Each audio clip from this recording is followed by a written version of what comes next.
Hello guys, in this video I'm going to show you how to use Java touch-up on the Facetune application. But first of all, I just want to mention, please don't forget to subscribe to our channel, because at 100,000 subscribers we are going to show you our YouTube revenue statistics and growth strategy, how to make money online. So let's jump into it.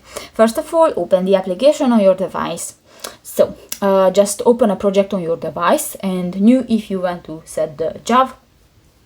Just go to the lower bar, click to the touch up option next to the eyes, and here you can find the last button, the Java, and click to the white icon and just pull on the line, and you can set the string of the Java. And if you finish, click to the OK button at the lower right corner of the screen.